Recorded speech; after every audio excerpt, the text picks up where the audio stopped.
Hello friends, welcome to my channel. உணவே மருந்து சுவைதான் விருந்து. இன்றைக்கி நம்மளுடைய சேனலில் ஒரு சூப்பரான இடியாப்பம் குருமா ரெசிபி தாங்க பார்க்க போகிறோம். எந்த சிம்பிள் குருமா நம்ம இடியாப்பம் சப்பாத்தி எல்லாத்தோடையும் சாப்பிட்றதுக்கு ரொம்ப சூப்பராக இருக்கும். அதுக்கு நான் இன்றைக்கி பச்சை பட்டாணியை கொஞ்சமாக உப்பு சேர்த்து ஒரு 3-4 விசில் வச்சு எடுத்துக்கிட்டேன். ஒரு கடாயை ஹீட் பண்ணி அதில் 3-4 டேபிள் ஸ்பூன் அளவுக்கு எண்ணெய் சேர்த்துக்கோங்க.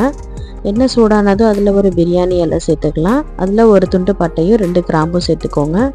லைட்டாக இது பொரிஞ்சதுக்கப்புறமா இதில் நம்ம கட் பண்ணி வச்சுருக்க வெங்காயத்தை சேர்த்துக்கலாம்.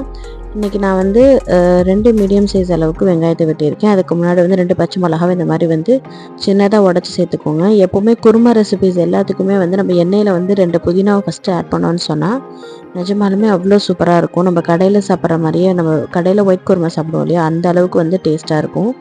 இப்போ வெங்காயம் வதங்கிடுச்சு. இதுக்கப்புறமா பாருங்கள், இவ்வளோ கோல்டன் ப்ரௌன் ஆகிற அளவுக்கு நம்ம வதக்கி எடுத்துக்கலாம். இப்போது அதில் 1 டீஸ்பூன் அளவுக்கு இஞ்சி பூண்டு சேர்த்துக்கலாம். நம்ம வெஜிடபிள்ஸ் எவ்வளோ சேர்க்குறோமோ அந்த அளவு சேர்த்துக்கலாம். இன்றைக்கி நான் நிறைய வெஜிடபிள்ஸ் சேர்க்குறனால 1.5 டீஸ்பூன் நான் சேர்த்துக்கிறேன். ஆனால் நீங்கள் 1 டீஸ்பூன் அளவுக்கு மட்டும் கூட சேர்த்துக்கலாம் வெஜிடபிள்ஸ் கம்மியாக இருந்துச்சுன்னா. நான் ஒரு மீடியம் சைஸ் தக்காளி 3 சேர்த்துருக்கேன். உங்களுக்கு குட்டியாக இருந்த தக்காளி இருந்துச்சுன்னு சொன்னால் நீங்கள் 4 சேர்த்துக்கோங்க. இப்போ பாருங்கள், பட்டாணியை வேக வச்சு எடுத்தாச்சு. தண்ணி வடிச்சிட்டு நம்ம ஓரமாக எடுத்து வச்சுக்கலாம். இப்போ வெங்காயம் பாருங்கள், நம்ம போட்டிருந்த வெங்காயம் தக்காளி எல்லாம் நல்லாவே வதங்கிருச்சு. இப்போ நம்ம எடுத்து வச்சுருக்க காய்கறி சேர்த்துக்கலாம். இன்றைக்கி நான் உருளைக்கிழங்கு, கேரட்டு, பீன்ஸு, அப்புறம் பச்சை பட்டாணி சேர்த்துக்கிறேன். நம்ம இதில் தேவைப்பட்டால் முருங்கைக்காய், காலிஃப்ளவர் எல்லாமே கூட சேர்த்துக்கலாம். நல்லா டேஸ்ட்டாகவே இருக்கும்.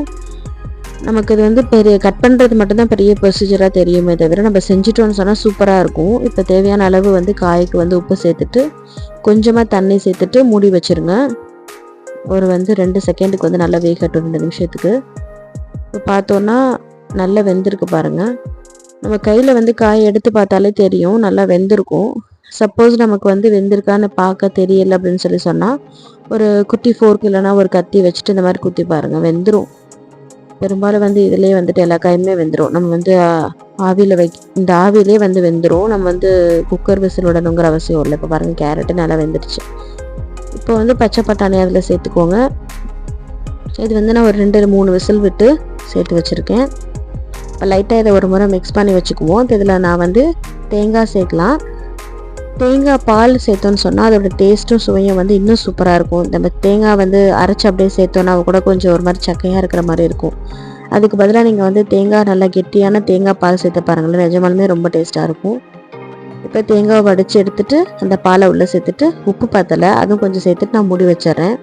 ஒரு 2 நிமிஷம் கொதிக்கட்டும். நம்ம காய் வேகிறதுக்கு அளவு விட்ட அளவு மட்டும் தேங்காய் பால் கொதிச்சா போதும், ரொம்ப கொதிக்கக்கூடாது. இப்போ நமக்கு அவ்வளோதான், ஃபைனல் ஸ்டேஜுக்கு வந்தாச்சு. இந்த ஸ்டேஜில் 2 டீஸ்பூன் அளவுக்கு நம்ம கடலை மாவு எடுத்து அதில் நல்லா தண்ணியில் கரைச்சிக்கோங்க, கட்டி எதுவும் இல்லாமல். இதை நம்ம சேர்த்துக்கலாம். நான் கடலை மாவு எதுக்கு சேர்க்குறேன்னு சொன்னால் குருமா தண்ணியாக இருக்கும். தண்ணியாக இருந்துச்சுன்னு சொன்னால் அப்படியே வச்சுக்கலாம். ஆனால் கடை டேஸ்ட்டுக்கு வரணும்னா கண்டிப்பாக இதை சேர்த்தா மட்டும்தான் வரும்.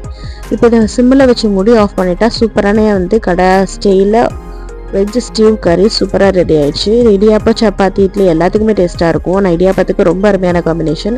கண்டிப்பாக ட்ரை பண்ணிவிட்டு எப்படி இருந்துச்சுன்னு கமெண்ட் பண்ணி உங்கள் ஃப்ரெண்ட்ஸோட வீடியோ ஷேர் பண்ணிக்கோங்க.